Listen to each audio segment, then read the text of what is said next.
আসসালামু আলাইকুম বন্ধুরা। আজকে আছি বরিশাল, চিরসেনা সেই বরিশাল শহরে। পদ্মা সেতু হবার পর আমাদের বরিশালবাসী অনেকটা কনফিউজড। আমরা কিভাবে বরিশাল যাব, কোন গাড়ি বরিশালের সার্ভিস হিসাবে দেখেছে, অনেকেরই অজানা। তো আজকে আমার সফরসঙ্গী হিসেবে মাওয়া পরিবহন, অর্থাৎ সবাই এক নামে ছিলি ইলিশ, যেটি আগে মাওয়া এবং ঢাকা রুটে বেশ আলোচিত একটি পরিবহন। আপনি যদি বরিশাল যান তাহলে এর আগের পরিচিত একটি গাড়ি ছিল ইলিশ, এবং অপর দিকে অর্থাৎ আপনার কাঁঠালবাড়ি থেকে বরিশালে একটি পরিচিত গাড়ি ছিল বিএমএফ।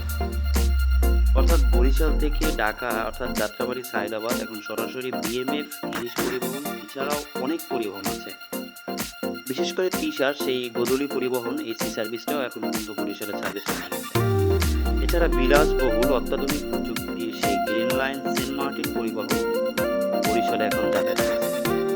এছাড়া বরিশালে সেই অনেক আগের থেকে যে বাসগুলো চলাচল করছে, ঈগল, হানি, তারা চলাচল। আজকে যে সফরসঙ্গী আমার সাথে ছিল মাওয়া পরিবহন অর্থাৎ ইলিশে আমার ঢাকা যাত্রাবাড়ি থেকে যাত্রা শুরু হয় দুপুর ১টায়, অর্থাৎ দুপুর ১টায় বাসটি যাত্রাবাড়ি কাউন্টার থেকে স্টার্ট করে। আমার ভাড়া নিয়েছিল ৬০০ টাকা, অর্থাৎ আপনি এসি বাসে গেলে আপনার ৬০০ টাকা করে। আর আপনি যদি মনে করে যান তাহলে আপনার ভাড়া পড়বে ৫০০ টাকা। তবে ইলিশ পরিবহনের এসি সার্ভিসটা বর্তমানে পরিচালিত বেশি। সামনে অনেক সার্ভিসটা আছে করে দেবে। তো আজকে আমার প্রথম পদ্মা সেতু এবং বাইক দিয়ে এখান থেকে বাংলায় বন্ধুরা, আজকে আমি আমার ছোট্ট ভিডিওতে আপনারা যাত্রাবাড়ি থেকে পরিবহন রাখবেন ভাড়া করে। অবাক, আমি খুবই অবাক যে আমি ২ ঘন্টা ৩০ মিনিট অর্থাৎ আমার এখন বাসটি স্টার্ট করেছি এবং ৫০ বাজে গিয়ে মূল্যবান বাস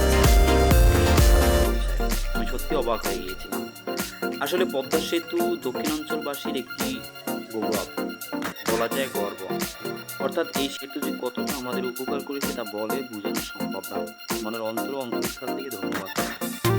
পদ্মা সেতু বাঙালি জাতির একটি ইতিহাস। যে পদ্মা সেতু পাড়ি দিয়ে খুব অল্প সময়ে নিজের বাড়িতে পৌঁছায়। বন্ধুরা, আপনারা চাইলে ইলিশ পরিবহনে যেতে পারেন, অথবা আপনি ট্রেনে যেতে পারেন।